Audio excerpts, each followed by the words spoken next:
Assalamualaikum warahmatullahi wabarakatuh. Halo, selamat siang Biotizen semuanya. Apa kabar nih Biotizen? Salam sehat untuk kita semua. Apa kabar Biotizen dimanapun Biotizen berada sekarang? Wah, semoga Biotizen selalu dilimpahkan keberkahan dan tentunya kemudahan dalam menjalankan segala aktivitas pekerjaannya. Tentunya senang sekali saya Altadina setelah sekian lama udah nggak membersamai Biotizen semua, sekarang di hari ini bisa bertemu lagi dengan Biotizen semua di Coffee Morning episode ketiga. Tentunya spesial banget ya Biotizen, di mana memang Coffee Morning ini merupakan program internal corporate communication untuk penyebaran knowledge sharing dan juga membangun komunikasi yang harmonis dong tentunya di seluruh lingkungan perusahaan Bio Farma. Nah, tentunya Biotizen semua, Coffee Morning di hari ini spesial banget karena apa? Karena tema pembahasannya cukup relate sama kehidupan kita ya. Apalagi buat ciwi-ciwi mungkin ini relate banget karena tema pada hari ini adalah bertema Eat Right for Your Genes, nutrisi personal untuk health goals kamu. Nah, siapa sih yang nggak punya goals buat hidup sehat, body yang sehat? Tentunya pasti semua Biotizen punya ya. Nah, Biotizen ternyata selain dari nutrisi, ada juga faktor genetik yang punya peran penting dalam tumbuh kembang Biotizen semua. Kayak contohnya pernah nggak sih Biotizen nih sama temen Biotizen ya, sama-sama di dalam satu circle. Udah merasa makanannya sama, dietnya sama, terus olahraganya juga sama gitu, mirip. Yang satu ikut tenis, terus yang satu bulu tangkis, yang satu udah ikut berenang, yang satu udah ikut lari bareng gitu di gazebo. Tapi ternyata tuh hasilnya berbeda gitu ya. Misal yang satu kok ini langsing ya, kok yang satu masih struggling gitu ya. Apa sih yang bikin mempengaruhi itu? Terus selain itu pernah nggak sih Biotizen juga merasa badan Biotizen tuh cepat lelah, mudah capek gitu ya seharian, padahal ya daily-nya cukup melakukan hal-hal itu, makan pun udah cukup, istirahat cukup. Apa ya kira-kira yang mempengaruhi hal tersebut?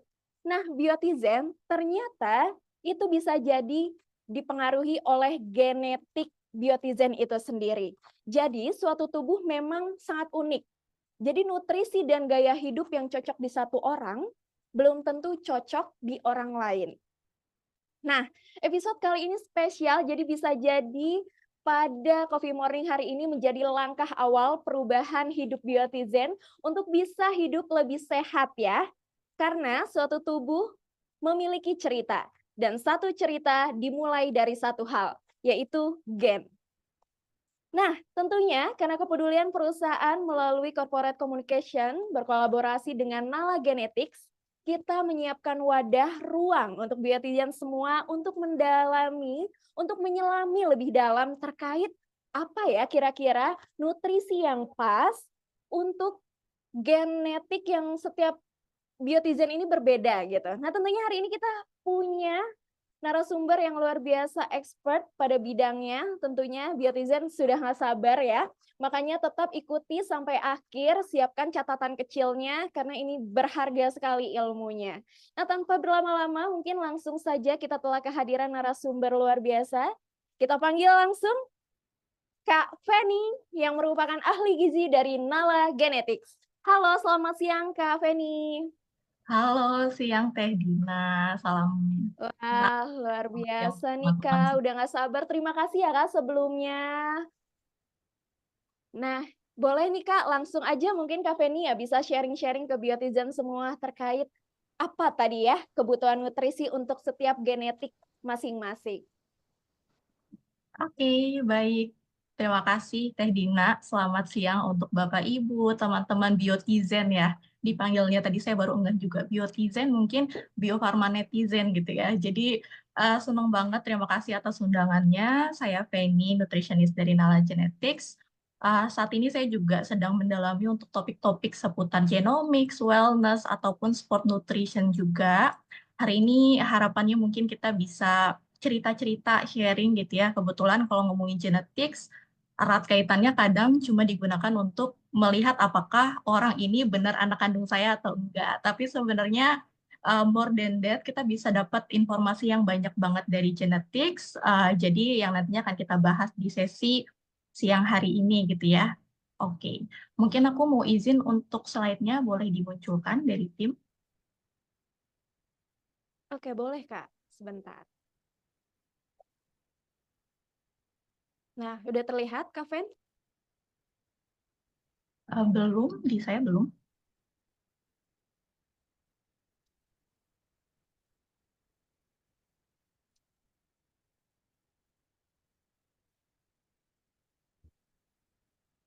Oke, ini sepertinya masih loading ya.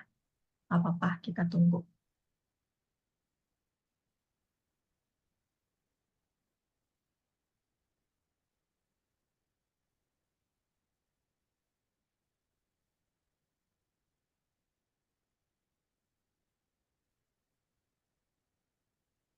Oke, Kak Fen kayaknya seperti ini masih menunggu ya.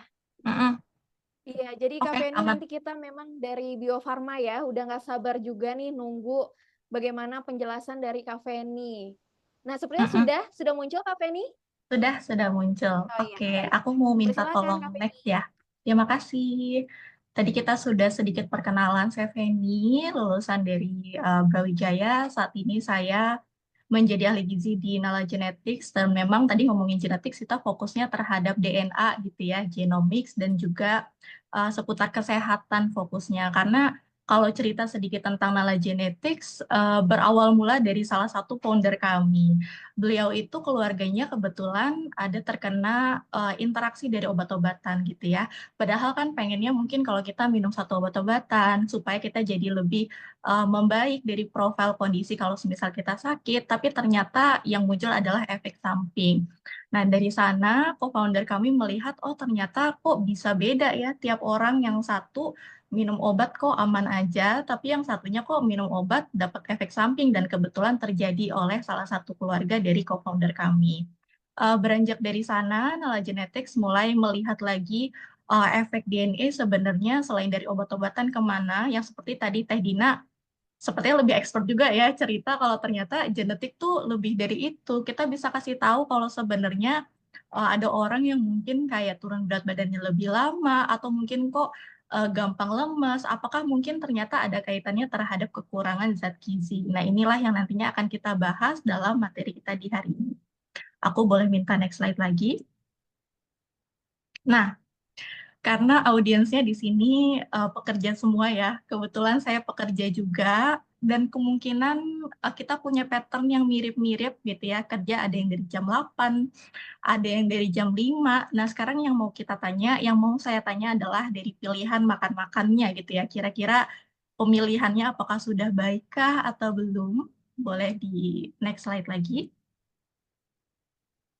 Karena kalau berdasarkan apa ya, pasien-pasien yang saya ketemu gitu ya, seringnya karena pekerja tuh udah sibuk banget, mungkin terutama kalau ibu-ibu udah harus siapin makanan bekal dari pagi, udah kerjaannya masak gitu ya. Terus yang bapak-bapak karena udah repot buat nyiapin yang lainnya, jadi nggak sempet juga buat sarapan. Alhasil ketemunya apa? Ketemunya gorengan lagi, ketemunya kopi lagi gitu ya. Ini pada saat saya konsul kemarin ketemu 5 pasien, 3 dari 5-nya pas ditanya sarapannya apa, ternyata sama-sama gorengan 2 sama kopi gitu ya. Nah, ini mungkin kalau teman-teman dari Biotizen ada yang merasakan juga, boleh mungkin disampaikan di komen, atau mungkin dalam hati aja juga nggak apa-apa. Tapi biasanya selain dari sarapan, yang ketemunya adalah gorengan tadi. Biasanya mungkin dilanjutkan gitu ya, makan siang sambil kita kerja. Pada saat kerja kan biasa udah pikirannya ke kerjaan semua gitu ya. Pada saat makanan juga kadang kita sambi nih, disambi sambil kerja. Ada yang meeting ternyata di jam 12, alhasil mau nggak mau harus sambil makan. Setelah makan siang biasanya patternnya apa? Mulai ngantuk gitu ya. Biasanya habis makan siang udah mulai nguap-nguap. Nanti di sekitar jam 3 mungkin trennya adalah banyak yang mulai pesan-pesan jajanan online gitu ya. Ada yang pesan kopi atau mungkin pesan-pesan cemilan. Baru nanti di malam hari karena udah ngerasa capek banget, pilihan makanannya juga yang seadanya aja. Udah selesai makan malam, udah selesai bebersih semua, ternyata waktunya kita habiskan untuk me time yaitu main HP, contoh seperti itu. Nah, kadang ini yang satu hal yang nggak kita sadari gitu ya, cycle-nya muter aja, pagi nggak sempet sarapan, sempetnya ketemunya tadi gorengan sama kopi, siang mungkin makanannya kurang seimbang juga, tapi syukur-syukur kemarin sih saya kepoin Instagramnya Bio Farma ada kantin ya sepertinya ya, jadi harapannya bisa kasih pola makan yang lebih seimbang juga. Nah ini nih yang nanti kita mau lihat apakah pattern ini yang sebenarnya bikin kita tadi kok ngerasa jadi kayak nggak bertenaga selama ini. Seperti itu. Boleh bantu di next slide lagi. Nah, ditambah lagi mungkin kalau pola makan kita kurang seimbang secara global sendiri, selain tadi ya ada yang sarapannya gorengan, tapi ada juga yang banyak ternyata di skip aja deh aku nggak makan sarapan. Terus kalaupun memang ternyata makan, banyak sekali pekerja yang ternyata kalaupun makan diawali dengan perasaan emosi gitu ya. Jadi pilihan makanannya maunya nyari makanan yang comforting. Cari yang manis-manis, cari yang berlemak-lemak, cari yang asin-asin. Jadi memang pemilihan makanan ini somehow bisa dijadikan seperti ini kali ya, momen uh, releasing stress gitu ya, karena bawaannya di stres pada pekerjaan udah stres, jadinya kita larinya ke makanan. Dan pilihan makanannya tadi mungkin cenderung yang ke asin, ke manis, dan juga terlalu banyak lemak. Ditambah lagi mungkin kalau dari data pekerja, kita tuh orang Indonesia, lucunya ya di 33% penduduk tuh kita kebanyakan duduk gitu ya. Udah penduduk kita kebanyakannya duduk. Lebih dari 6 jam dalam satu hari. Ngapain aja? Kayak misalkan kita kerja, kita udah kebanyakan duduk. Kita ngobrol, kita duduk lagi. Kita gosip sambil duduk lagi gitu ya. Dan ini pattern-pattern yang bikin ternyata pola makan kita kurang seimbang, energi kita kok nggak bagus-bagus ya sehari-hari yang menyebabkan kok jadinya craving terhadap makanan tertentu, diet kita kurang baik. Nah, inilah yang bisa menyebabkan problem terhadap kesehatan gitu ya. Yang tiba-tiba mungkin tadi berat badannya jadi meningkat ataupun berat badannya sebenarnya sama, tapi pada saat kita cek body composition, lemaknya nih yang tinggi. Nah, ini adalah penyebab-penyebab utama yang terkadang kita sebagai pekerja tuh nggak ngeh atau nggak sadar akan hal ini. Kita boleh next lagi. Dan ada satu prestasi juga ya di Indonesia berdasarkan Riskesdas 2023 ternyata kita ada peningkatan. Yang walaupun prestasi ini bukan prestasi baik karena dikatakan Indonesia ada peningkatan prevalensinya terhadap obesitas. Yang sebelumnya di 21, sekarang kita di 23 dan juga prevalensi obesitas ini ternyata banyaknya di bagian obesitas sentral atau bagian lingkar perut teman-teman Biotizen.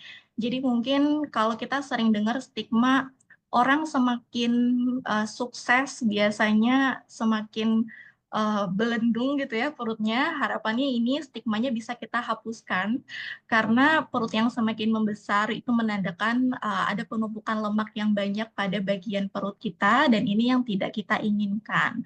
Dan berdasarkan survei kesehatan sendiri ketahuan nih ternyata orang-orang yang punya kondisi seperti ini tuh banyaknya di wilayah perkotaan gitu ya. Mungkin seperti Jakarta yang memang akses terhadap makanan sehatnya juga susah gitu ya. Kita jalan kakinya juga kurang nyaman yang semakin mendukung untuk terjadinya beberapa permasalahan kesehatan. Kita bisa next lagi. Dan dampaknya apa? Kadang kan bukan hanya estetika aja ya. Orang tuh mau turun berat badan sebenarnya bukan hanya penampilan, tapi ayo kita ubah mindsetnya lebih karena impact kesehatannya. Karena kalau misalkan kita lihat tadi berat badan berlebih, atau mungkin sebenarnya aku kurus aja tapi dalam tubuhku lemakku banyak. Nah, impact-nya tuh sebenarnya apa? Yang pertama, dia bisa mengarah ke beberapa kondisi kesehatan, seperti penyakit metabolik gitu ya. Jadi kalau ngomongin penyakit-penyakit seperti diabetes, ataupun kolesterol, penyakit jantung, awal mulanya ternyata dari lemak yang tinggi pada tubuh.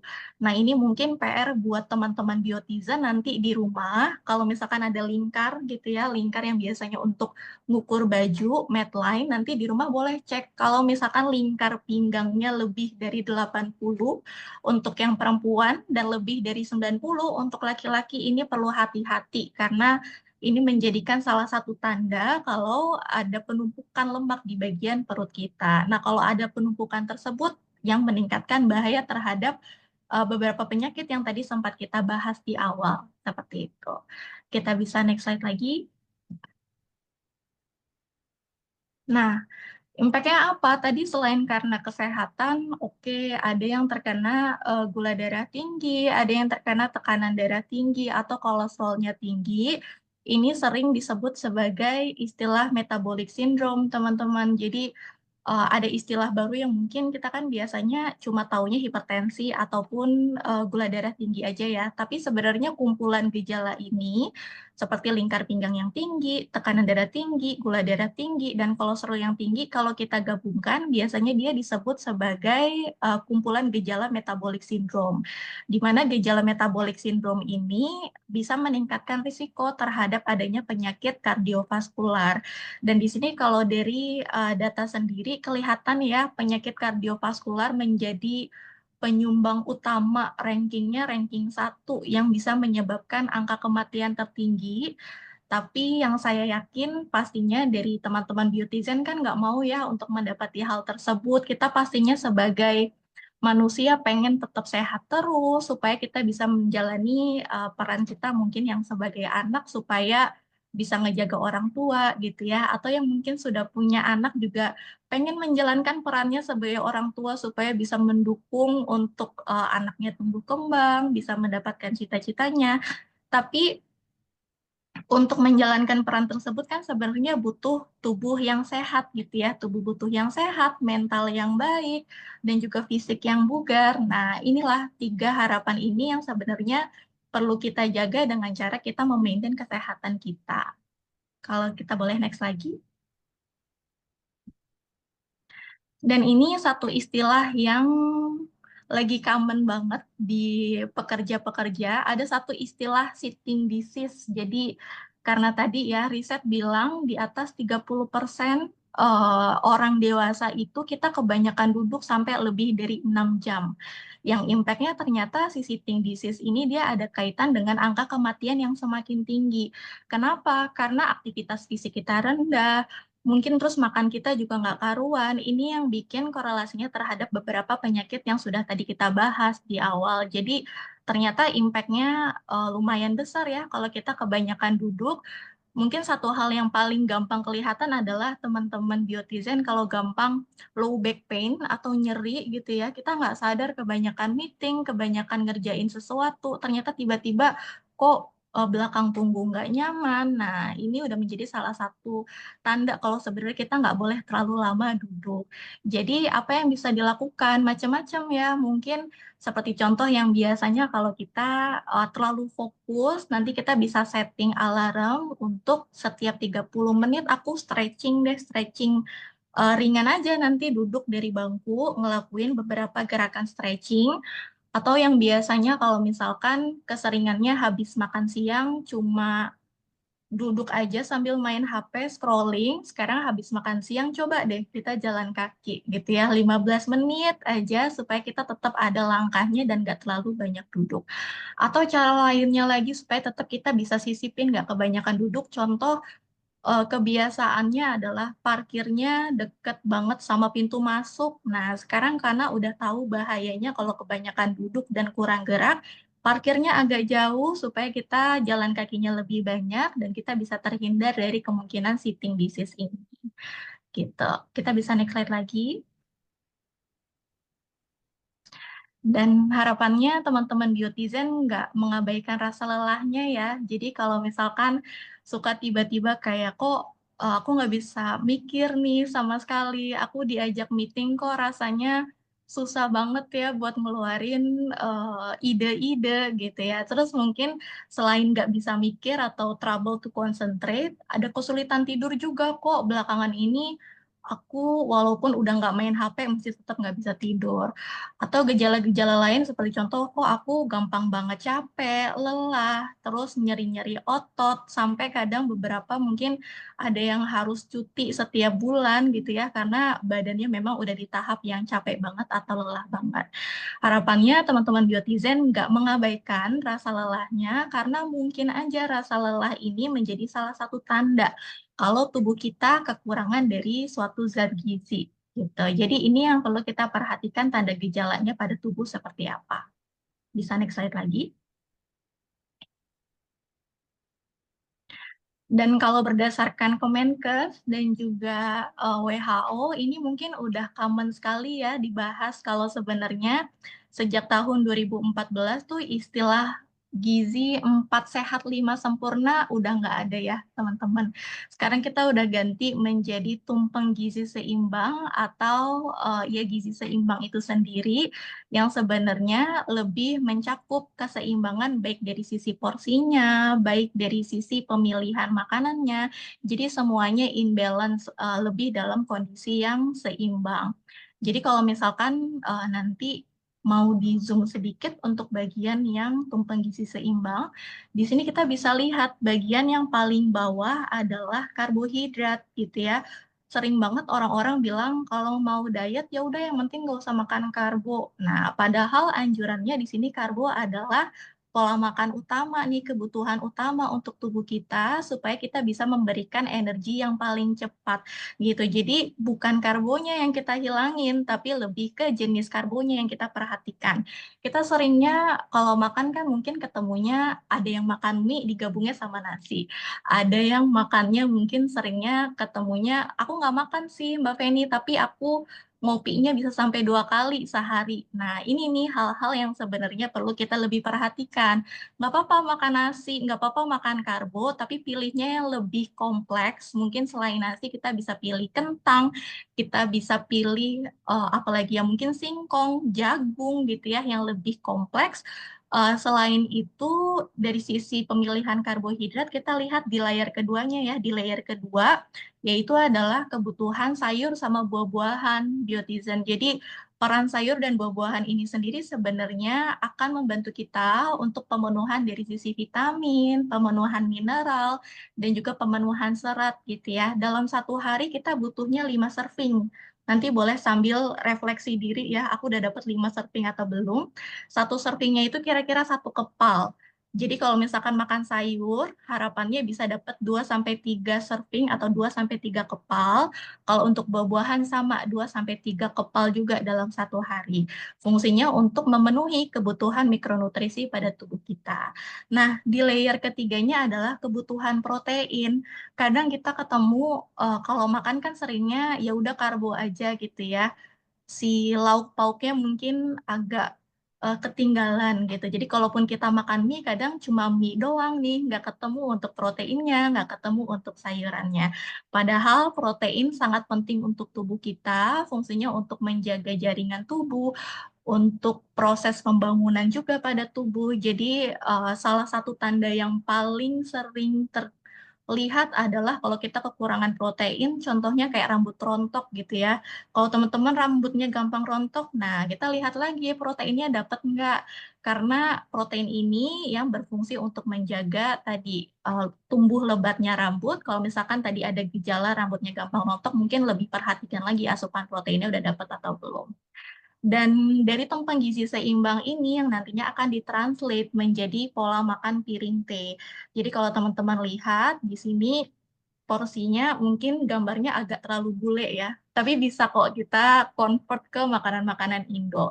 Jadi sebenarnya kalau misalkan contoh nasi Padang deh, kita keseringan makan nasi Padang adalah porsi nasinya bisa 3/4 sendiri, lauk pauknya cuma nyempil, apalagi sayurnya gitu ya, paling cuma di ujung sedikit banget. Nah, sebenarnya ini kurang seimbang, karena kalau berdasarkan anjuran yang kita minta adalah sayurnya setengah porsi, 1/4 porsinya adalah karbohidrat, 1/4 porsinya adalah dari protein. Ini yang seimbang. Kenapa kita butuh porsinya seperti ini? Karena dia bisa menjaga dengan serat yang cukup, peningkatan gula darah, peningkatan kolesterol tuh lebih terjaga. Saya pernah punya satu pasien yang udah ada tanda gejala gitu ya, ada kolesterolnya tinggi, nilai MCU-nya banyak yang merah. Kolesterolnya tinggi, terus gula darahnya tinggi, tekanan darahnya tinggi, udah dapat medikasi juga gitu ya, tapi ternyata after dapat obat-obatan, hasil medical check up-nya masih belum baik, tapi simply dengan bikin makanannya lebih balance, terlihat banget pada saat hasil medical check up lagi 3 bulan setelahnya, saya ingat banget. 3 bulan setelahnya itu langsung terlihat untuk improvement gitu ya, baik dari sisi gula darahnya maupun dari sisi kolesterolnya. Nah ini nih hal-hal yang bisa kita terapin pelan-pelan ya teman-teman Biotizen yang sebelumnya kalau misalkan makan nasi Padang nasinya 3/4 sendiri, sekarang kita ubah yang setengah piring adalah sayur singkong, yang seperempat piringnya adalah nasi, yang seperempat piringnya terserah mau pilih ayam pop kah, atau mungkin mau pilih ayam bakar, itu boleh banget. Padahal dengan makan seperti ini tuh tetap bisa kok untuk dapat rasa kenyangnya, tetap bisa kita nikmatin untuk makan nasi Padang juga gitu ya. Paling nanti tinggal request ke mamangnya, nggak usah tambahin kuah banyak-banyak, karena kadang tukang nasi Padang agak ini ya, terlalu nafsu ya nambahin kuah santan, jadi paling kuah-kuahnya aja yang nggak terlalu banyak gitu. Kita bisa next slide lagi. Dan ini gambaran sederhana yang bisa teman-teman Biotizen terapkan juga gitu ya. Simply kita pengen makan nasi goreng. Apalagi kalau nasi gorengnya nasi goreng tek-tek gitu ya. Kalau kita malam-malam makan di luar ketemunya nasi goreng kan identiknya apa? Isinya karbohidrat aja, isinya lemak aja.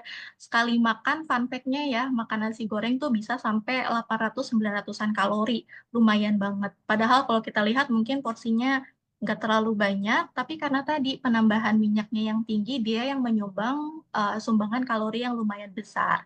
Ini kalau kita bisa bikin versi rumahannya, bisa banget supaya satu piring nasi goreng ini lebih seimbang dengan cara apa? Oke, karbonya aku mungkin separuh aja, tapi aku akan tambahin mix veggie atau sayur-sayuran. Aku minyaknya mungkin 1 sendok teh aja cuma buat numis bumbu, nggak usah lebay-lebay banget gitu ya, nggak usah terlalu yang greasy banget. Terus ditambahin protein, mau telur, mau ikan gitu ya. Dengan kita bikin porsinya kita geser sedikit, dengan tambahin sayur-sayuran, ternyata kalorinya pun akan jauh berbeda. Yang sebelumnya bisa 900 kalori, sekarang udah jadi 500 kalori.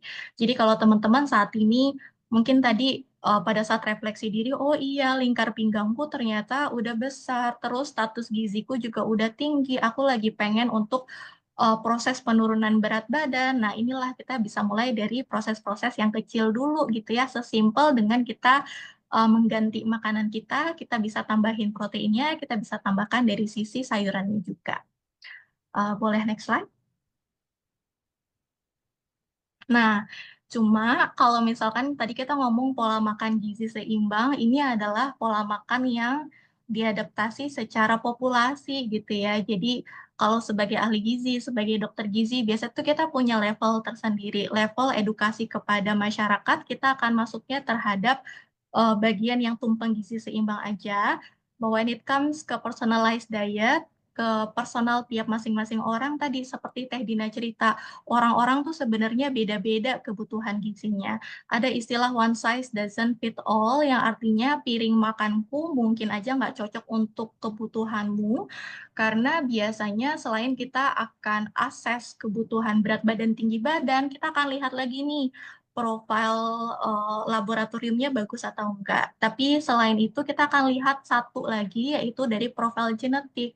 Karena disinilah menjadi salah satu data yang paling penting gitu ya untuk melihat apa sih yang lebih spesifik yang dibutuhkan sama tubuh kita. Boleh next slide lagi? Nah, tentunya tadi kalau ngomongin kebutuhan lebih personalized kan akan masuknya ke kebutuhan pemeriksaan tes nutrigenomik gitu ya. Kenapa? Karena harapannya dengan kita tahu berdasarkan level genetik, kita bisa membantu nih untuk personalized dari sisi nutrisinya, lifestyle-nya, terus apakah aku butuh suplementasi atau enggak, terus dari sisi fitnessnya yang cocok seperti apa, nanti akan tercater dari pemeriksaan genomik, yang pemeriksaan ini atau hasil ini akan mendukung untuk meningkatkan imunitas dari teman-teman biotizen dengan upaya untuk menjaga kesehatan gitu ya. Karena kalau tadi kita relay back lagi ke belakang, oh ternyata kalau kita kurang sehat, ada beberapa tanda gejala yang muncul, impact-nya lebih ke penyakit ya, penyakit dia impact-nya bisa menurunkan produktivitas, kita lebih nggak nyaman, dan lain-lain. Jadi kita akan lihat berdasarkan dari profil genetik kita. Next slide lagi. Cuma yang jadi fun fact, teman-teman biotizen, sebenarnya perbedaan antara aku dengan teman-teman semua, kita cuma beda 0,1% aja. Jadi pada dasarnya antara saya dengan Teh Dina, antara saya dengan teman-teman biotizen, kita tuh 99,9%-nya sama. Bahkan kita ada kemiripan dengan simpanse sampai angka 80% kalau nggak salah. Tapi perbedaan dari sisi variasi genetiknya kita di angka 0,1%. Kelihatannya kecil ya, tapi sebenarnya 0,1% ini sangat impactful karena data genetik pada tubuh kita sifatnya miliaran. 0,1% ini sangat bisa membantu kita untuk membedakan fisik kita. Fisik kita kan pasti udah berbeda ya. Terus yang kedua, bagaimana tubuh kita mengolah suatu zat gizi, apakah aku ada risiko terhadap disease. Nah, ini yang akan kita lihat berdasarkan profil genetiknya. Yang menjadi pembeda adalah seputar 0,1% variasi atau pembedaan antara satu dengan yang lainnya. Gitu. Kita next slide lagi.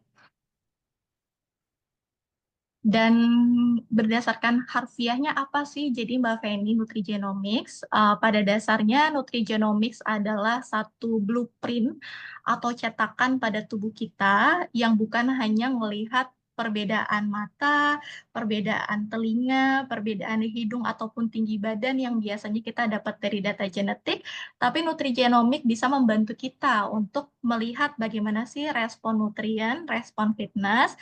Jadi untuk pemilihan zat gizi ataupun olahraganya akan lebih terpersonalisasi. Kita bisa next slide lagi. Dan mungkin ini contoh ya, nama bulenya Jennifer dan juga Karen. Tapi mungkin kita cari nama yang lebih Sundanis gitu ya, mungkin Teh Yani dan Teh Yanti gitu ya. Ini dua anak kembar nih. Kebetulan pas pada saat bayi udah dicek genetiknya. Oh sama, genetiknya itu ternyata sama-sama punya risiko untuk mengarah ke obesitas nantinya pada saat dewasa. Kenapa? Karena pada saat kita lihat genetiknya, dia ada risiko untuk storing atau menyimpan lemaknya 2 kali lipat lebih cepat dibandingkan orang lain gitu ya. Kan kita mah maunya cepatnya nyimpan uang ya, tapi kebetulan Teh Yani sama Teh Yanti tuh lebih cepatnya adalah nyimpan lemak. Nah, kebetulan Teh Yani dan Teh Yanti mereka terpisah. Yang satu Teh Yani mikir kayak, oh aku tahu nih ternyata aku punya risiko obesitas lebih tinggi. Jadi aku harus perhatikan banget makananku, aku nggak boleh yang sembarangan makanan, aku akan ikutin makanan berdasarkan profil genetikku. Ternyata hasilnya risiko dari obesitasnya nggak tertrigger atau nggak muncul. Dan kebalikannya nih, tadi siapa yang belum tuh? Teh Yani ya? Teh Yani yang kebetulan mikirnya you only live once, hidup cuma sekali lah, makan bebas-bebas aja, alhasil semuanya dimakan gitu ya, nggak ada pakai mikir mau fast food makan, mau makan apa jungkut goreng dimakan, semuanya dimakan. Nah ini yang bikin trigger terhadap obesitasnya nyala pada genetiknya. Jadi kalau kita lihat notes di bawahnya, your genes give you a blueprint, but your food choice can turn good or bad genes on or off. Jadi sebenarnya kita udah punya blueprintnya atau kita udah punya pembawaannya nih. Tapi apakah dia muncul atau enggak tergantung apakah memang pola makannya bagus atau enggak. Pola makannya akan semakin memicu, ya udah nanti tombol untuk menyalakan obesitasnya dia bisa nyala. Cuma ini kan contohnya terhadap obesitas ya. Padahal kalau ngomongin genetik dia responnya bukan hanya ke obesitas, tapi ke diabetes ada, ke kolesterol juga ada gitu. Kita bisa next slide lagi. Nah, di Nala Genetics kita memiliki salah satu pemeriksaan yaitu NutriReady. Jadi bisa membantu kita untuk mempersonalisasikan makanan yang lebih baiknya sebenarnya seperti apa berdasarkan profil genetik. Kita bisa tahu mikronutrisinya, makronutrisi, intoleransi ataupun sensitivity. Jadi di sini in total mungkin lebih dari 30 hasil ya untuk Nutri Ready. Kita bisa kelihatan semua baik dari sisi mikronutrien maupun makronutrien. Boleh next slide lagi. Dan ini adalah gambaran resultnya. Mungkin kalau boleh di zoom sedikit, kita lihat dari yang sebelah kiri ya. Sebenarnya ini hasil saya sendiri. Jadi saya ceritain aja gitu ya. Kalau hasil tubuhku sendiri sebenarnya saya punya risiko untuk kekurangan akan vitamin D. Dan saya pribadi orangnya sering banget dulu-dulu ngerasa migrain gitu ya. Sebulan bisa 3 sampai 4 kali migrainnya berulang. Yang kejadian migrainnya ini bisa dari pagi sampai sore gitu ya. Si migrain ini juga udah terjadi dari saya SMP. Nah, masih wondering nih penyebabnya sebenarnya karena apa gitu. Turns out pada saat dilihat hasil genetik, oh saya punya risiko defisiensi vitamin D. Ini yang menyebabkan sebenarnya saya makan ikan, saya mau berjemur sampai tanning, sampai gelap, sebenarnya nggak mempengaruhi level vitamin D saya. Tetap aja akan ada risiko untuk defisiensi, gitu. Makanya pada saat aku udah tahu, saya udah tahu hasil saya defisiensi, saya kencengin dapat dari suplementasi, alhamdulillahnya si migrainnya yang biasanya tadi ya sebulan bisa 3 kali, sekarang eh, nggak ada sama sekali, alhamdulillahnya. Terus yang di bagian bawah, saya ternyata fun fact-nya punya risiko defisiensi B6 sama B12. B12 itu kita cuma bisa dapat dari protein hewani, teman-teman biotizen. Makanya kalau B12 saya defisiensi, saya nggak cocok buat jadi vegan. Orang genetik saya aja ada kecenderungan kurang, ditambah lagi saya nggak makan protein hewani gitu ya, makin kurang aja nih vitamin B12 saya. Padahal kebutuhan vitamin B12 ini penting buat mencegah anemia, penting untuk convert nutrien into energi. Makanya kalau saya kurang B12, efeknya akan lesu, lunglai, 5L gitu ya, gejala anemia karena simply kekurangan dari vitamin B12. Terus kita lihat yang di tengah, ternyata saya punya risiko kekurangan magnesium juga. Mungkin kalau teman-teman into terhadap nutrition, magnesium ini lagi hype banget, lagi terkenal banget, banyak orang yang suplementasi.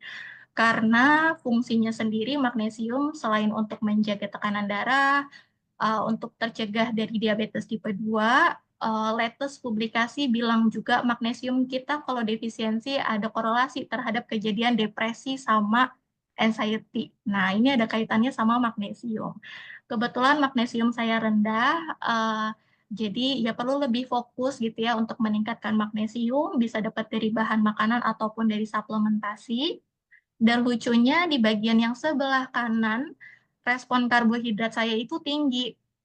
Jadi kalau orang-orang bisa makan cakes dengan senang-senang aja, respon tubuh saya kalau makan cakes tuh akan lebih gampang melambung gula darahnya gitu karena respon genetiknya adalah meningkat.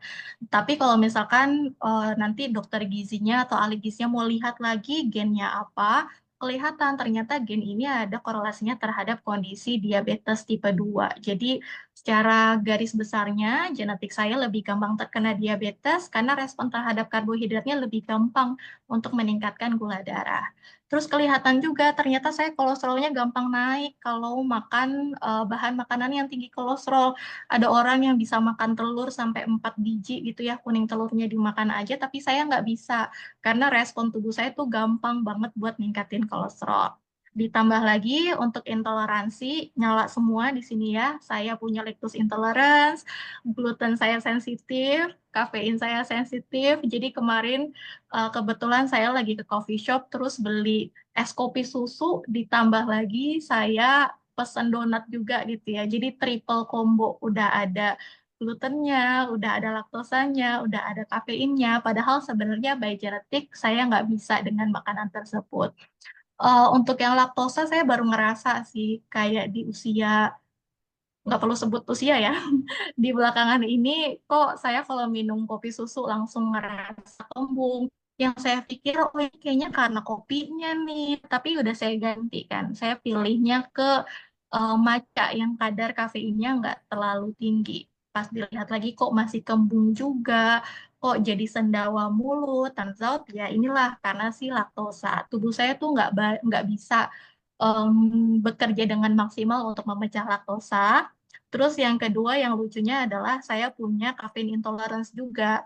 Jadi kalau orang-orang jadi kalau orang-orang minum kopi mereka bertenaga, saya kalau minum kopi malah anxious, makin deg-degan, makin palpitasi gitu ya, heartbeatnya kenceng, terus tadi anxiousnya muncul, yang harusnya mungkin pada orang-orang minum kopi meningkatin performance olahraga, saya justru nggak cocok nih dengan minum kopi gitu ya. Jadi perlu hati-hati kalau orang-orang yang memang tadi suka ngerasa respons kok saya minum kopi ngerasanya dak dikdukser gitu ya bisa jadi memang ada risiko untuk terkena gluten intolerance gitu.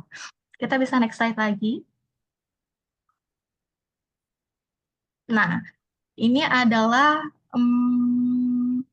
gambaran lebih agak sainsnya ya. Mungkin yang tadi saya cerita saya udah training lama-lama, saya udah makan ikan banyak-banyak, tapi kenapa kok nggak naik-naik juga vitamin D level saya? Turns out karena genetiknya kurang bagus kinerja enzimnya untuk memecah vitamin D yang saya dapat dari makanan untuk jadi zat aktif karena kinerjanya kurang baik, jadi saya butuh suplementasi. Boleh next slide lagi?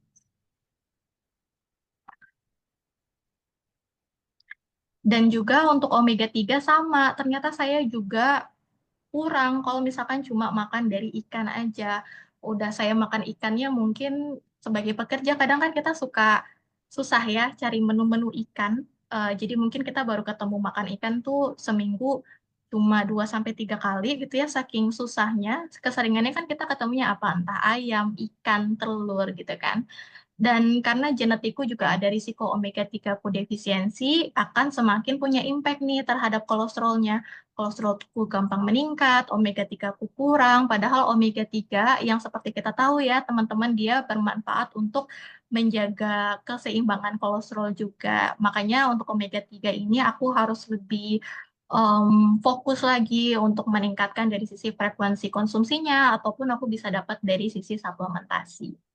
Kita bisa next slide.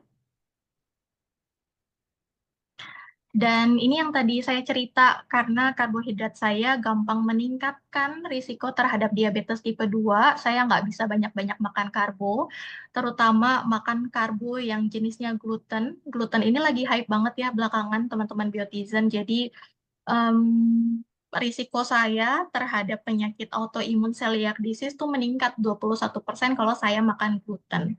Jadi perlu hati-hati, perlu dilimit karena saya punya risiko tersebut yang biasanya mungkin kadang ada yang makan paginya bakmi, siangnya roti. Nah, genetik saya nggak membolehkan hal tersebut karena saya memiliki risiko autoimun terhadap kondisi gluten intolerance ini sendiri. Selanjutnya, bisa next slide yang nantinya akan dapat gambaran meal plan.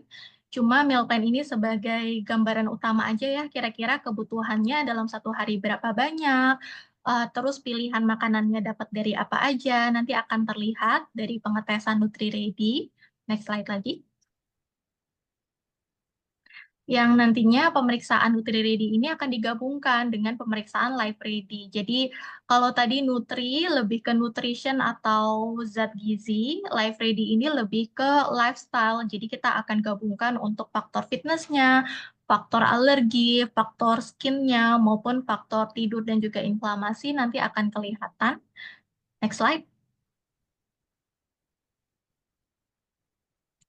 Dan kalau misalkan dari hasil genetik ini nanti terlihat ya akan membantu kita untuk build in our workout preference. Jadi kira-kira saya cocoknya tadi ya Teh Dina ada yang bilang lagi in banget olahraga tenis. Genetically tipe massa ototku tuh cocoknya apa sih? Banyak ke endurance kah atau ke power kah? Terus nanti dari sisi weight management juga kelihatan saya punya risiko slow metabolism atau enggak. Banyak banget orang yang merasa kalau sulit turun berat badan penyebabnya karena slow metabolism gitu ya. Nanti pada pemeriksaan genetik akan kelihatan apakah kita punya risiko tersebut atau enggak. Terus kelihatan aversion to exercise. Jadi kayak yang sering em, mungkin beralasan gitu ya, kayaknya saya males olahraganya karena genetik Mbak Feni. Nah, ternyata benar juga, ada pembawaan genetik yang bisa melihat terasa males untuk berolahraga, sebenarnya responnya lumayan jauh sih. Biasanya kan kita melakukan olahraga dalam tujuan untuk mendapatkan perasaan happy gitu ya, karena peningkatan hormon dopamin. Tapi orang-orang yang punya aversion to exercise, mendapati respon peningkatan dopaminnya tidak sekencang itu, makanya melihat exercise ini bukan menjadi sumber utama untuk memberikan happiness, makanya ada risiko untuk aversion to exercise-nya berulang. Terus dari sisi weight management kita bisa lihat sensitivitas ke lemak.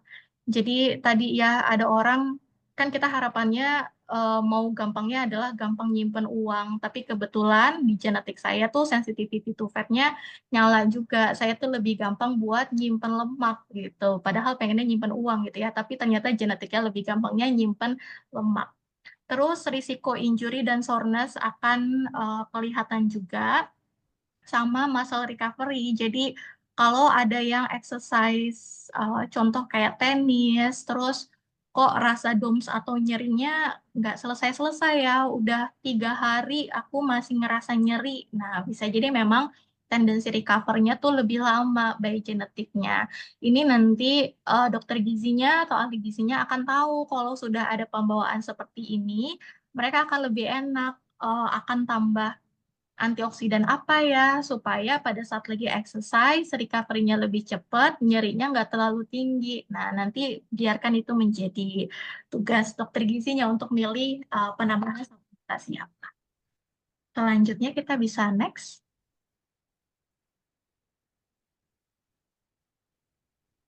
Dan ini adalah result saya. Jadi eh, ya, jadi kalau misalkan di sini kita lihat athletic performance gitu ya. Yang pertama, benefits from exercise saya hijau nih yang paling atas, slightly high potensi. Tandanya apa? Kalau saya exercise itu akan bagus banget buat memperbaiki level kolesterol, akan bagus banget untuk turun berat badan, bagus untuk menjaga tekanan darah karena benefit from exercise saya nyala atau slightly high potensi. Tetapi walaupun saya punya benefit tersebut, saya tuh in typical ini nih potensi untuk membangun massa ototnya yang low potensi atau lebih susah. Jadi kalau teman-teman ada yang suka ngerasa kayak udah nge-gym mati-matian, bangun massa ototnya lama, nah mungkin respon ininya nyala atau respon potential for lean body mass-nya meningkat. Karena saya punya hal tersebut, jadi kalau saya harus exercise tuh harus lebih rigid ya, mau nggak mau harus 4 sampai 6 kali dalam 1 minggu. Fokusnya adalah ke strength training. Karena bangun massa ototnya susah, protein saya harus dapat minimal 1,6 per kilogram berat badan gitu ya. Tapi kalau jenis proteinnya dari jenis exercise-nya sih sebenarnya akan fokus ke strength training. Walaupun dari hasil mungkin nggak kelihatan ya, karena saya nggak ada perbedaan nih nilai untuk endurance maupun power potensinya sama-sama biru. Tapi karena risiko untuk bangun massa ototnya lebih susah, saya akan fokusnya adalah ke strength training. Sama di bagian bawah adalah weight management. Ada difficulty in losing weight tadi yang seperti saya cerita, tubuh saya tuh gampang banget untuk storing lemak, jadi kurang cocok gitu ya. By genetik lebih gampang tersimpan untuk lemak-lemaknya. Jadi memang kalorinya pun harus diperhatikan sekali, terus pemilihan suplementasinya harus diperhatikan sekali, supaya tidak semakin memicu untuk penimbunan lemak yang semakin meningkat pada tubuh. Selanjutnya,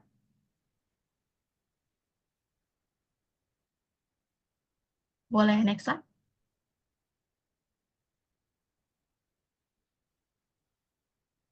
Ini ada sedikit ini ya, tambahan motif di slide-nya. Jadi eh, untuk bagian muscle sebenarnya ini bisa membantu kita untuk preventif risiko injury atau kayak cedera pada tubuh. Biasanya kan cedera akan muncul kalau kita exercise-nya terlalu sering, kalau kita recover-nya nggak bagus, kalau kita inflamasinya kronis dan didiemin aja, itu biasanya risiko injurinya semakin panjang gitu ya yang terjadi pada tubuh. Tapi apa peran genetik?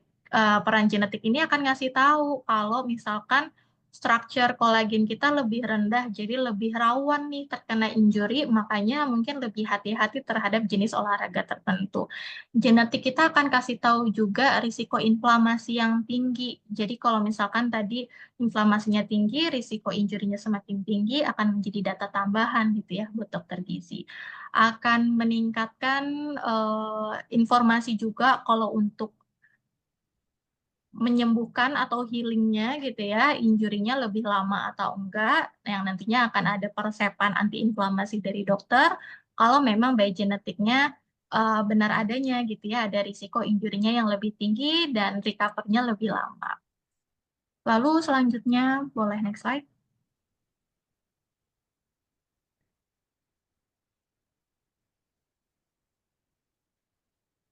Dan ini adalah panel lengkapnya, jadi fitness sendiri nanti kita lihat akan ada pemilihan exercise-nya yang lebih baik seperti apa, terus akan lihat beberapa risiko alergi gitu ya, apakah saya by genetik gampang terkena alergi-alergi atau enggak, terus mungkin ini salah satu pengalaman pasien juga, ada salah satu pasien yang eksimnya gampang kambuh gitu ya, ternyata ada faktor genetiknya meningkat dan kalau dilihat ada faktor alergi yang perlu diperhatikan seperti contoh terhadap makanannya, pada dust mites-nya juga atau kayak debu-debu. Kebetulan pada pasien tersebut meningkat, nah itu yang perlu diperhatikan supaya flare dari eksimnya tidak gampang kambuh gitu ya. Ini menjadi data tambahan atau data penunjang kalau misalkan pasien punya data alergi supaya kita bisa mengurangi gitu ya paparan atau trigger terhadap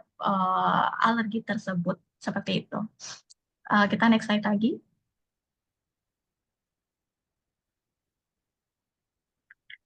Dan ini adalah panel skin. Jadi kalau teman-teman biotizen yang punya interest terhadap kulit dan kesehatan gitu ya, biasanya kita mau lihat apakah risiko sagingku tinggi atau enggak. Nanti by genetik akan kelihatan. Terus kalau untuk longevity kita akan lihat risiko inflamasi, risiko tidur. Kebetulan nih saya cantumin ya dua faktor tidur saya yang sebelah kanan banget, yang ada tanda kuning-kuning juga gitu ya. Ini hasil saya terhadap tidur tuh nggak bagus banget karena saya gampang insomnia kalau minum kopi, terus tidur saya kurang berkualitas by genetik, ditambah lagi saya mudah ngantuk, sleepiness-nya nyala by genetik, jadi emang nggak bagus banget ya faktor tidurnya berdasarkan genetik yang nantinya kita bisa lihat. Karena saya udah tahu punya pembawaan ini, saya akan lebih hati-hati untuk nggak minum kopi setidaknya setelah jam makan siang gitu ya. Karena kalau misalkan makan siang terus masih minum kopi, risiko untuk insomnia-nya biasanya saya akan lebih gampang. Terus karena tadi sleep deep saya jelek, ada kaitannya dengan defisiensi magnesium. Jadi saya tambahin suplementasi magnesium. Nah, itu yang bisa meningkatkan tidurnya jadi lebih berkualitas juga, sleep deep-nya bisa dapat juga. Terus related ke sleepiness during the day di bagian bawah, karena ini high risk. Karena ini high risk, ya ini yang perlu diperhatikan mungkin dari kecukupan tidur di malam harinya, dan juga kecukupan tidur di malam hari, dan juga dari pengkondisikan mungkin pada saat siang kita lebih diperhatikan dari seperti contoh setelah makan supaya sleepiness-nya nggak muncul, bisa gerak terlebih dahulu, karena by genetik sebenarnya si sleepiness-nya juga menyala gitu ya. Kurang lebih seperti itu.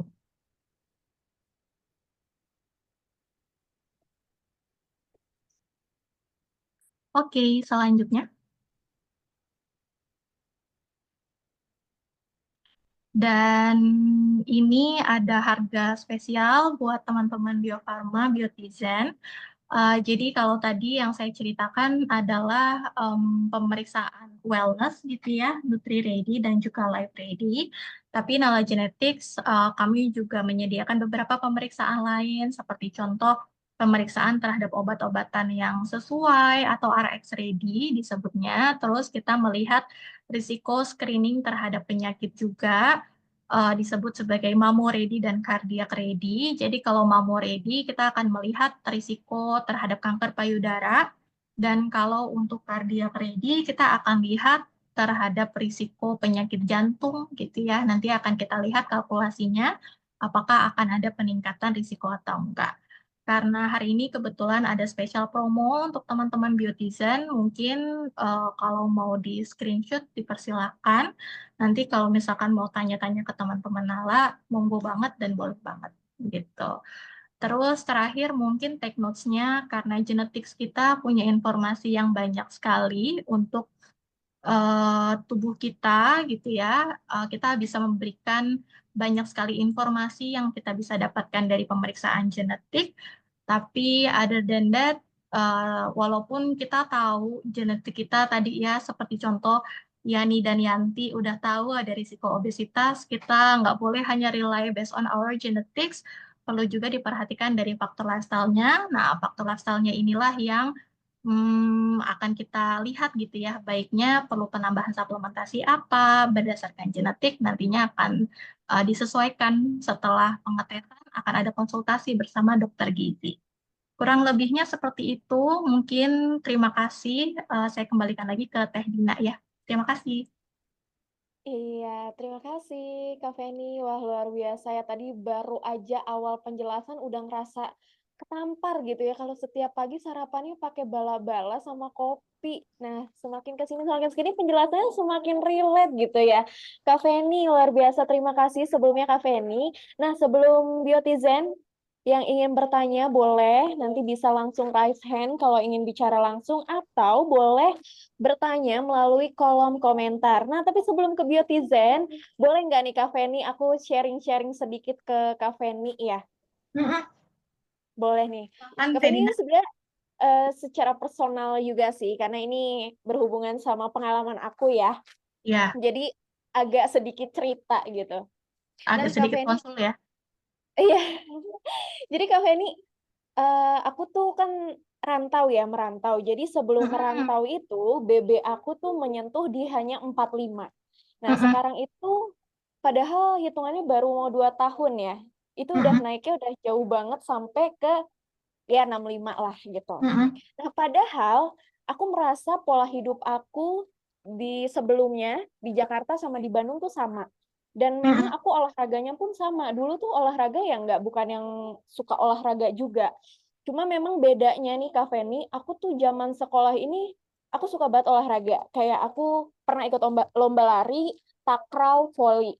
Tapi kok lama-kelamaan semakin aku tumbuh gitu ya, kok aku setiap olahraga ngerasa kayak nggak cocok gitu ya, capek terus. Bahkan kalau misalnya baru lari 1 kilo, 2 kilo, aku tuh jantung aku kayak tiba-tiba apa ya, Oke, kayak gitu ya. berdetak cepat gitu loh Kak Feni. Heeh.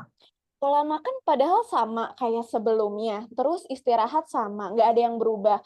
Aku nggak mengonsumsi alkohol ataupun merokok. Nah, tapi aku merasa kok ada yang berbeda ya secara signifikan di badan aku sendiri gitu, Kak Feni. Jadi aku Mm-mm. ingin bertanya, ini tuh aku harus mulai dari mana? Karena aku merasa, Mm-mm. wah jauh banget ya. Berat badannya nih nggak ideal banget, karena kalau bisa dibilang ya agak sedih sih gitu. Mm-mm. Mm-mm. Ini Apa sering, ya, gimana? Ada lagi nggak Teh Dina? Nah, Kak Feni, aku dulu juga sebelumnya juga sempat tertarik gitu ya. Teman aku pernah ngerekomendasiin kayak obat herbal katanya. Ini bisa buat ngeluarin apa Toksin-toksin?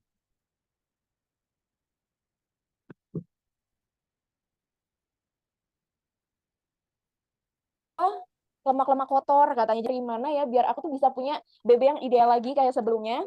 Sedangkan aku memang nggak cocok untuk olahraga berat. Dan apakah memang obat herbal itu bagus untuk tubuh kalau ingin diet gitu, Kak? Mm-mm. Terima kasih banget Teh Dina sudah menyampaikan keluh kesah banyak orang. Karena banyak banget yang ngerasain perbedaan, kayak aku simplinya sering dapat cerita adalah Iya, aku tuh pas masih gadis kayak jalan dikit aja makan banyak tuh nggak ngaruh gitu ya sama berat badan masih di angka 50 aja, 45 aja. Sekarang mau makan sedikit apapun, makan angin aja kayaknya langsung naik berat badan. Lebaynya sih seperti itu. Tapi sebenarnya ada beberapa faktor Teh Dina. Yang pertama mungkin aja karena by genetik tadi Teh Dina tipikal orang yang storing lemaknya gampang kayak aku. Aku pun tipikal orang yang akan gampang banget nyimpan lemak karena tubuhku mungkin lebih konvensional ya. Takutnya panceklik, jadi sekalinya aku ada makanan berlebih sama tubuhku tuh akan lebih gampang diserap atau disimpan. Terus yang kedua, faktor perubahan dari aktivitasnya Teh Dina. Karena tadi kan Teh Dina cerita ya, Kak Dina cerita, aku makan sih mirip-mirip, tapi dari sisi olahraga emang aku dulunya pas sekolah seneng banget, aktif banget, aku ikut olahraga A, aku ikut OSIS kah, ikut apa ini itu kan kita pada saat lagi sekolah sama kuliah biasa lagi aktif-aktifnya ya, seneng-senengnya eksplorasi. Nah, ini sebenarnya menjadi salah satu penyumbang yang biasa kita aktif, yang biasanya kita membakar kalori, tapi sekarang kita pembakarannya mungkin kurang banyak. Tadi kita kebanyakannya duduk gitu ya, kerjaannya duduk, terus ngobrol pun duduk, gosip pun duduk. Itu yang bikin kenapa kok perbedaan pembakaran kalorinya lumayan signifikan. Jadi inilah yang bisa menjadi salah satu faktor. Yang pertama dari genetiknya, perbedaan aktivitas fisik atau exercise-nya, dan yang ketiga mungkin Teh Dina makan pun tadi mirip-mirip ya, cuma sepertinya perlu saya gali lagi apakah memang benar sama antara yang sebelum dan sekarang, karena ada juga beberapa faktor yang contoh pasienku kemarin gitu ya. Aku makananku udah healthy banget Mbak Feni. Aku makan telur dua, aku makan ada sayur, selalu ada ayam di siang, malam juga sama ada sayur, ada ayam. Tapi pada saat kita lihat lagi jenis makanannya seperti apa. Oh ya, aku pada saat makan telur sih banyaknya digoreng ya. Aku makan ayam, ya ayamnya aku ayam geprek. Terus makan malam, semoga tidak tertampar ya. Terus juga makan malam juga pilihannya makanan yang digoreng. Jadi ternyata ini nih faktor-faktor kecil yang kalau kita akumulasi udah genetiknya gampang nyimpen, olahraganya sekarang kita kurang, makanannya ternyata biasanya nggak pakai sambal atau biasanya nggak digoreng, sekarang saya digoreng semua gitu. Nah ini tiga faktor yang ternyata sangat berpengaruh.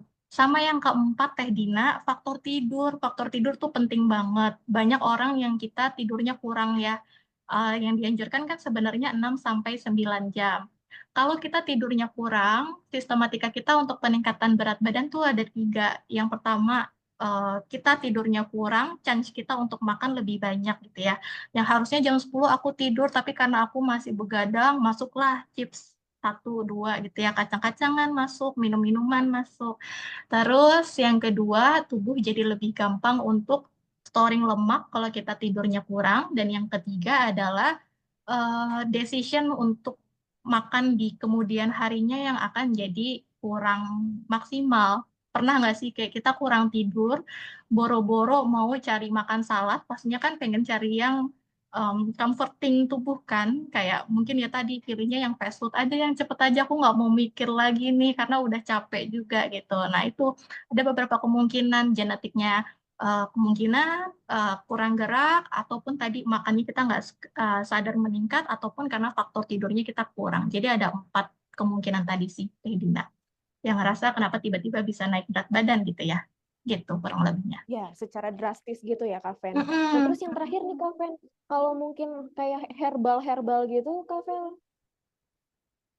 Herbal, kayak teh-teh gitu ya. Minum teh ini nanti Iya, turun kayak ini. teh-teh Mm, gitu. mm-mm. Semoga nggak termakan marketing-marketing di luar sana ya, teman-teman Biotizen juga, karena biasanya teh-teh ini sendiri ada beberapa yang mereka sudah ada gabungan dengan zat laksatifnya, Teh Dina. Jadi, oke saya minum, tapi pada saat saya minum langsung keluar semua tuh, bisa pupuk 2 sampai 3 kali dalam 1 hari. Sebenarnya itu bukan karena efek dari tehnya, tapi lebih karena ada tambahan zat laksatif yang bisa memacu untuk pengeluaran atau sekresi pada tubuhnya jadi meningkat. Cuma kalau embel-embelnya adalah orang-orang bilang enggak ini teh hijau biasa. Eh, Responnya sebenarnya teh hijau seperti apa? Ada penelitian yang bilang teh hijau meningkatkan metabolisme Teh Dina. Cuma teh hijau sendirian tuh nggak impact kalau misalkan makanan kita nggak jaga. Iya paling peningkatan metabolismenya cuma sekitar 1-2%. Tapi kalau makanan kita nggak kita jaga, sama aja bohong gitu ya. Inputnya tetap besar, tapi outputnya sedikit. Kurang lebih mungkin seperti itu. Wah, terima kasih ya Kak Feni. Jadi benar-benar tertarik nih buat bisa balik lagi badannya kayak dulu lagi. Nah, sekarang Biotizen bagi yang ingin bertanya sepertinya udah banyak di kolom komentar. Cuma kalau mau ada yang langsung raise hand boleh banget. Cuma sekarang kita bacain yang di komentar dulu ya Kak Feni ya. Satu-satu ini ada dari Teh Dwi Mutia.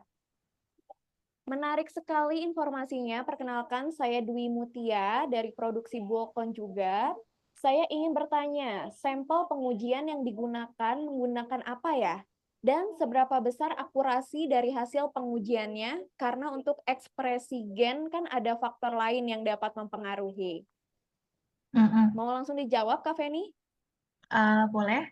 Terima kasih ya Oh ya. sebelumnya atas pertanyaannya. Jadi kalau untuk pemeriksaan Nutri-Ready dan Live-Ready sendiri, cara pemeriksaannya sebenarnya kalau berdasarkan tekniknya ya, kita menggunakan buccal swab. Jadi tinggal diusap aja kalau kita kemarin ada metode pada saat ngambil buat COVID gitu ya, kita di hidung. Nah ini kalau untuk pengetesan genetik kita di pipi aja diusap-usap 30 detik kedua belah sisi untuk dapatkan informasi genetiknya. Cuma kalau untuk tingkat dari sisi keakurasinya gitu ya, pada dasarnya kita menggunakan teknologi deteksi varian genetik menggunakan mesin GSA, microarray atau Illumina. Jadi teknologi ini kan sebenarnya bisa membantu untuk kita analisis gennya ketemunya apa aja. Ada gen FTO, UCP1, dan gen-gen lainnya gitu ya. Cuma mengingat dari sisi akurasi pengetesan alat tersebut di atas 99%, tapi hanya saja karena data genetik saat ini juga masih dalam banyak proses improvement untuk keakurasian, apakah memang saat ini kita benar punya defisiensi vitamin D atau tidak, baiknya tetap ada pemeriksaan lanjutan untuk memverify apakah hasil dari kecenderungan genetik ini benar muncul pada tubuh kita atau enggak.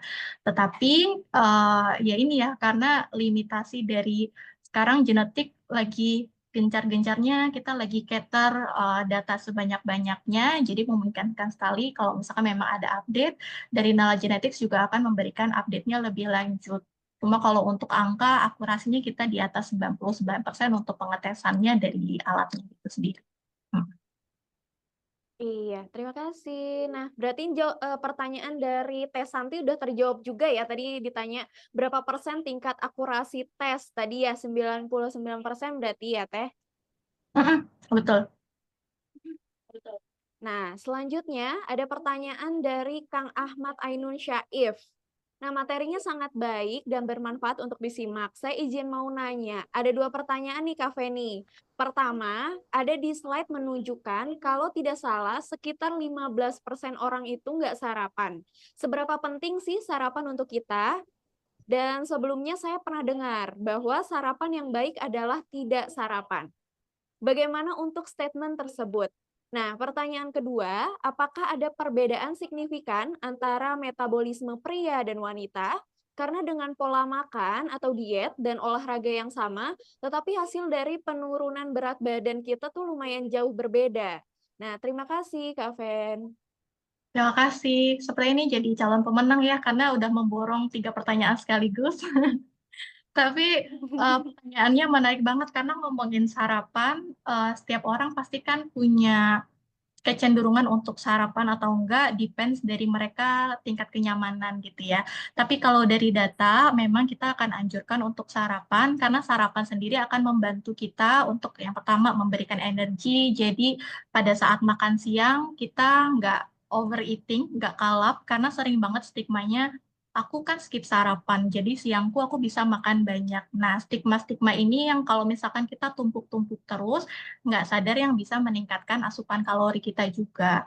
Tetapi pada dasarnya apakah tubuh kita perlu sarapan atau enggak? Kalau by jurnal memang dianjurkannya sarapan, tapi lebih ke jenis sarapannya ya yang kita lebih perhatikan karena banyak sekali pemilihan sarapan antara tadi ketemunya gorengan aja atau ketemunya roti aja yang simple gitu ya. Sedangkan kalau kita lihat kurang seimbang nih, mungkin kalaupun mau makan roti, instead of roti aja, aku akan tambahin telur 2, contoh seperti itu. Jadi peran dari protein ini yang akan ngebantu untuk peningkatan gula darahnya lebih terjaga. Karena kan kalau pagi-pagi kita udah ketemu gula darah yang meningkatnya agak lebay, bawaannya kan ngantuk ya, yang harusnya kita pagi bersemangat, jatuhnya jadi nggak semangat gitu. Jadi apakah memang butuh sarapan atau enggak? Tergantung kenyamanan, karena beberapa pasien pun nggak nyaman untuk sarapan. Biasanya saya nggak langsung yang kayak eh, nodong harus ada sarapan sih, enggak ya. Kita biasanya akan perlahan-lahan. Kalau misalkan memang nyaman dengan jumlah yang kecil, ya kita bisa masukkan beberapa jenis makanan yang bisa masuk. Tapi yang dianjurkannya adalah sarapan, lebih baiknya gitu. Terus pertanyaan kedua, apakah ada perbedaan signifikan antara metabolisme pria dan wanita? Ada. Jadi ada sedikit perbedaan metabolisme pria dan wanita. Dikatakan pria itu metabolismenya lebih tinggi.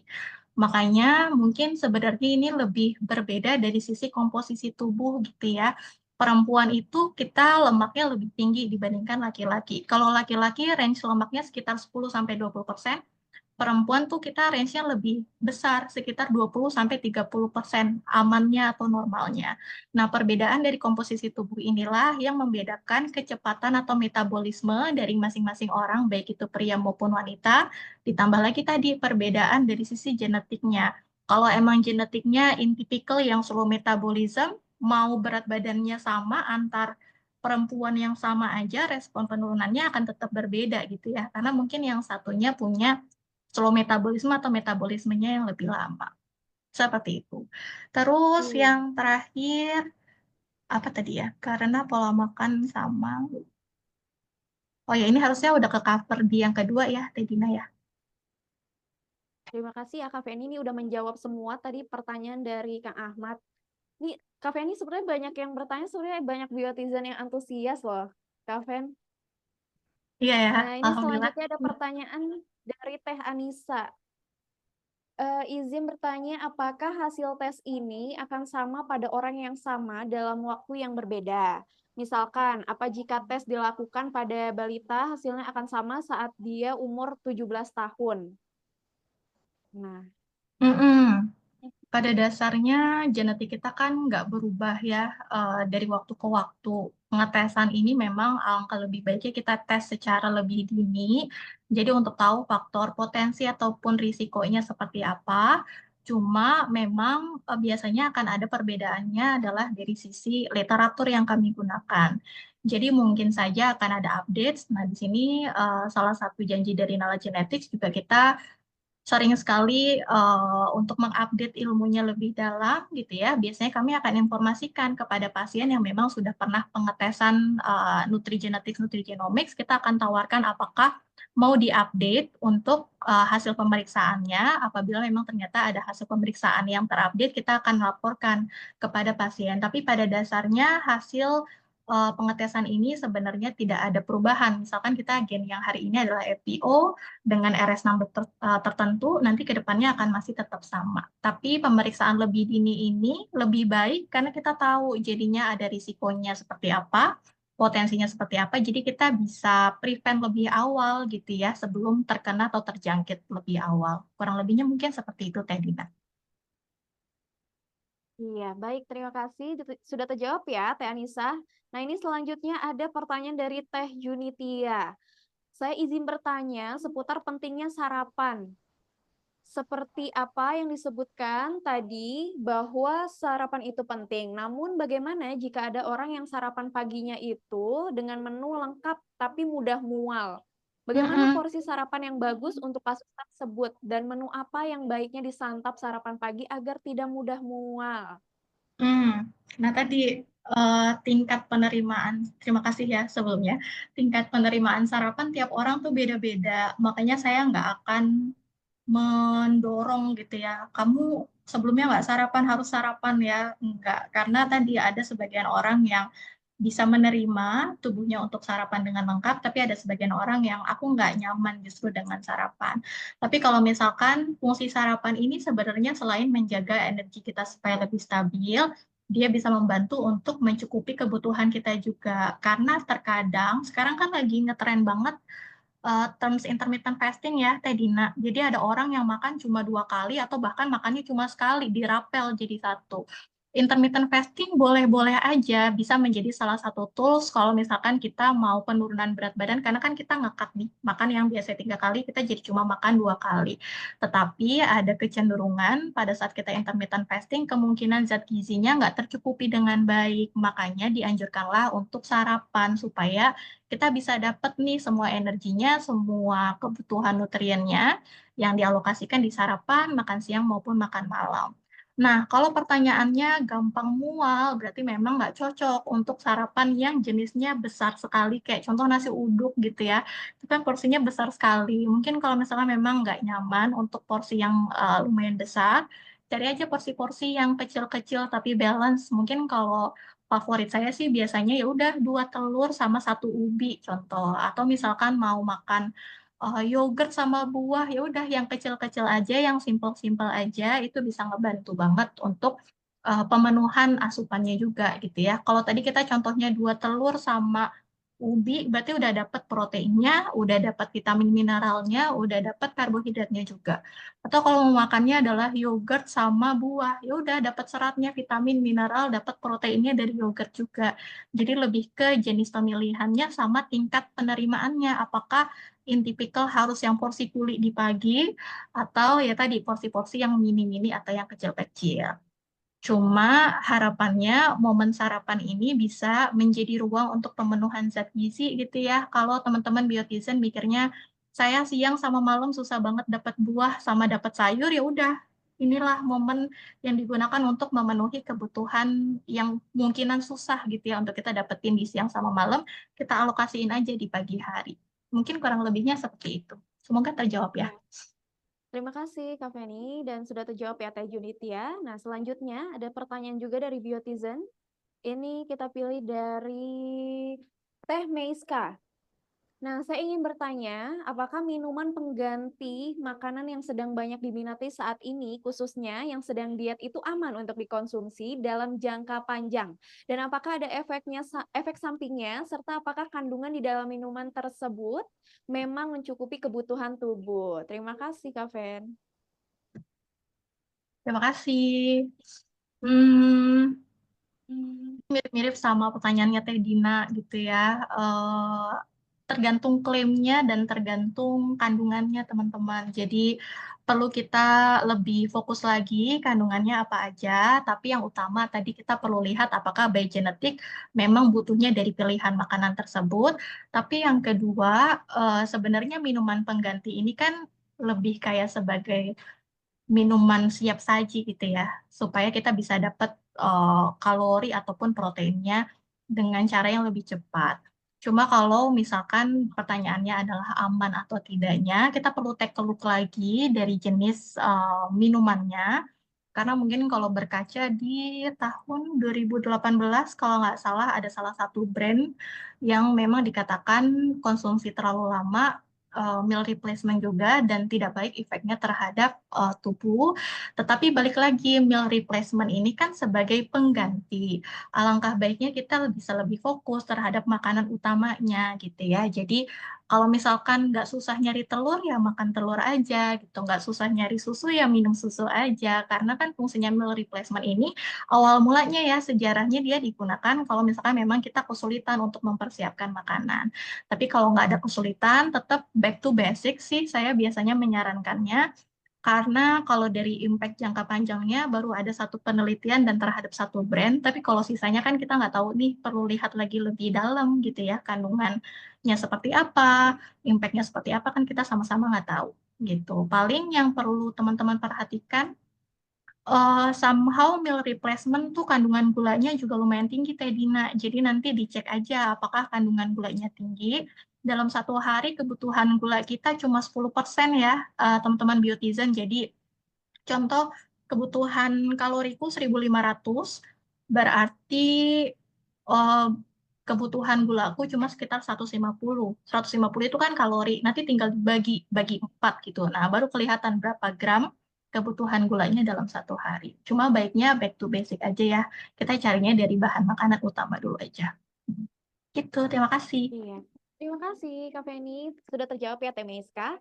Nah, selanjutnya ini ada pertanyaan lagi. Boleh dibantu scroll panitia dari Kak Bayu. Nah, ini wah pertanyaan juga ada dua nih Kak Fen ya. Yang pertama, apakah ada cara atau teknik atau metode deep sleep sehingga waktu yang pendek tetapi cukup untuk kebutuhan tidur atau istirahat? Kedua, jarak selesai makan dengan tidur apakah ada risiko sehingga harus diatur, terutama waktu makan malam? Terima kasih. Terima kasih Pak Bayu. Eh, Cara teknik metode deep sleep sehingga waktu yang pendek. Hmm, Kalau untuk tidur, pada dasarnya saya tidak terlalu ahli, tetapi yang saya ketahui kan memang sebenarnya tubuh kita butuh sekitar 6 sampai 9 jam ya, Pak Bayu, untuk tidur. Kalau misalkan memang ada keterbatasan jam, misalkan saya malam cuma bisa tidur sekitar 5 jam karena saya udah harus commute lagi. Nah, sisa 2 jamnya ini sebenarnya kita bisa alokasikan di jam-jam lain. Seperti contoh, kalau misalkan suka naik kendaraan umum dan sempat tidur, bisa kita sisipin di sana, ataupun sebelum makan siang, jadi mungkin kita makannya digeser gitu ya, tidur dulu 30 menit, baru nanti makan siang, boleh aja, karena sebenarnya ini dia sebutnya sebagai by fisik kalau nggak salah, jadi dengan kita geser jam tidurnya tersebut. Tetapi kalau cara untuk meningkatkan deep sleep sebenarnya ada berbagai cara gitu ya. Kalau ada orang-orang banyak yang bilang, oh tambah magnesium, tambah melatonin, depends dari genetiknya. Karena nggak semua orang butuh untuk tambahin suplementasi. Tapi kalau emang defisiensi dan makanannya nggak mencukupi, boleh aja monggo untuk dapat suplementasi asalkan peresepannya dari dokter gitu ya. Dan supaya deep sleep-nya tercapai, selain dari sisi mikronutrien yang seperti melatonin dan magnesium, ya beberapa teknik yang umum digunakan ya, mungkin kita atur kayak breathing teknik juga, 4-7-8, tarik nafas 4, tahan 7, hembuskan 8. Bikin kita relaksasi karena meningkatkan parasimpatis kita, itu yang pertama. Yang kedua, faktor cahaya tidur. Jadi kalau misalkan lampu kita seringnya adalah menyala gitu ya, kita mungkin bisa matiin lampu atau pakai lampu kecil aja, lampu bobo, karena pengkondisian lampu tidur ini bisa membantu untuk produksi melatoninnya lebih gampang keluar. Dan yang ketiga mungkin kayak ya suhu tidur gitu-gitu ya, sama kalau misalkan ada sebagian orang yang exercise di sore dan malam hari mereka jadi awake. Nah, ini mungkin ada faktor genetiknya juga, jadi nggak cocok kalau untuk olahraganya jenisnya di sore hari. Kalau misalkan memang efek karena olahraganya nggak bisa di sore hari, berarti kita harus geser tuh olahraganya justru lebih ke pagi, karena takutnya tadi affecting tidurnya jadi nggak dapat deep sleep atau nggak dapat berkualitas gitu. Terus nomor dua, jarak selesai makan dengan tidur apakah ada risiko sehingga harus diatur terutama waktu makan malam harus diatur benar karena sering banget nggak sih teman-teman biotizen ngerasa kayak reflux naik gitu ya makanannya kalau mau tidur karena kita jam makannya terlalu dekat sama jam tidur karena katup apa ya dia sebutnya katup esofagus pada tubuh kita kan dia benar sensitif sekali terhadap posisi tidur kita ya atau posisi tubuh kita. Kalau kita habis makan langsung berbaring, nah ini lebih mudah nih untuk meningkatkan atau bisa naik lagi dari makanan yang sudah kita asup. Makanya memang setelah makan, baiknya kita kasih jarak 2 sampai 3 jam sebelum jam tidur. Kalau Pak Bayu tidurnya di jam 10, berarti selesai makannya di sekitar jam 7 atau jam 8 itu udah berhenti makan besarnya. Tetapi kalau memang masih lapar banget, ya kita larinya ke makanan-makanan yang sederhana kali ya kayak buah-buahan ataupun susu itu masih lebih aman dibandingkan ke makanan lengkap. Karena impact-nya selain bisa memicu asam lambung, tidurnya tadi takut nggak berkualitas, risiko terhadap diabetesnya semakin meningkat juga karena jarak tidur dan jarak makannya terlalu mendekati. Kurang lebihnya mungkin seperti itu. Iya, terima kasih Kak Penny sudah terjawab ya Kang Bayu. Nah, ini mungkin sudah terakhir ya, pertanyaan terakhir tadi. Karena memang kebetulan waktunya sudah Sudah selesai juga nih Kak Feni, luar biasa. Sebelumnya terima kasih untuk seluruh Biotizen antusiasnya, pertanyaannya. Nah, seperti janji kalau kita akan memilih pertanyaan terbaik di melalui Kak Feni. Boleh nih Kak Feni dibantu pilih kira-kira 5 pertanyaan terbaik untuk mendapat hadiah. Coba ya kita scroll sedikit. Karena kayaknya semua pertanyaan terbaik ya Kak. Hmm, hmm, hmm, hmm.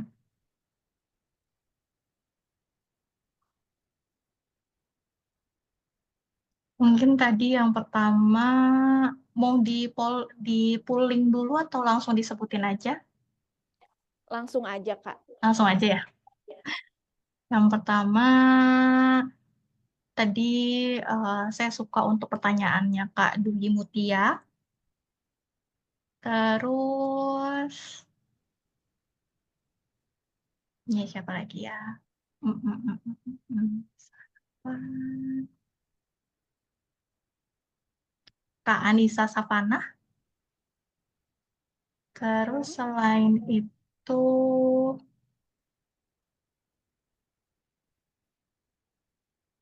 mungkin kalau kita kolek di sini udah totalnya 8 ya. Iya, betul Iya Kak. ya, tadi Kita nak. pilih 5 ya.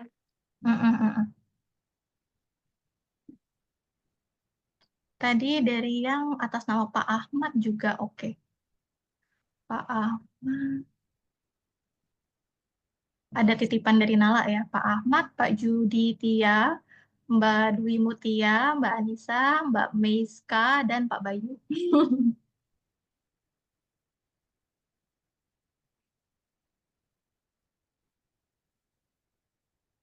Oke, berarti sudah 5 nih ya, Kak Fen. Ada Kak Dwi Mutia, Kak Anissa, Kak Yuditia, Kak Meska, Kak Bayu. Betul. Iya. Kalau Oke. mau total mungkin sama Pak Ahmad ya, boleh tambah 1 juga. Oke. Nah, terima kasih Kak Feni, terima kasih Biotizen. Sebelum pada live nih, ada informasi penting loh. Jadi jangan lupa Biotizen untuk mengisi post test setelah mengikuti acara Coffee Morning episode ketiga ini. Nah, nanti pada pengisian terbaik dari Biotizen tetap akan mendapat 3 hadiah menarik tentunya. Jadi Biotizen jangan melewatkan kesempatan ini untuk mengisi post test setelah mengikuti acara Coffee Morning episode ketiga, di mana linknya ini ada tertera di kolom box. Nah, baik. Ternyata udah tidak terasa ya, Kak Feni. Ternyata Coffee Morning episode ketiga kita seru sekali. Pembahasannya full daging, full ilmu.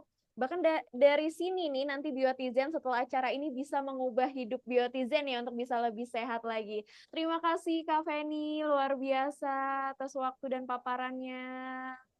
Senang Terima sekali kasih. kesempatan yang berharga ini. Iya, terima kasih juga. Senang sekali dari Nala kita bisa sharing-sharing gitu ya beberapa informasi seputar genetik. Jadi mungkin paparannya yang biasanya ngomongin genetik cuma sekitar anak kandung aja, tapi sebenarnya more than that. Ya harapannya bisa bermanfaat. Nanti kalau teman-teman mau tahu lebih dalam lagi seputar pemeriksaan genetik ataupun mungkin tadi mau didampingi gitu ya sama ahli gizi dan juga dokter gizi, kita Nala terbuka sekali dan juga provide sekali untuk kemungkinan tersebut. Terima kasih. Iya, siap Kak Fenina. Sebelum live, kita boleh dong mengabadikan dulu foto bersama nih. Biotizen, ayo boleh dong dibuka kameranya biar kelihatan wajah tampan, wajah cantiknya. Di hari Jumat sore ini pasti udah full ceria ya, karena besok weekend. Ayo boleh kita buka kameranya foto bersama. Biar Kak Feni juga tahu nih wajah-wajah Biotizen tuh kayak apa gitu ya, cantik dan gantengnya. Nah, boleh?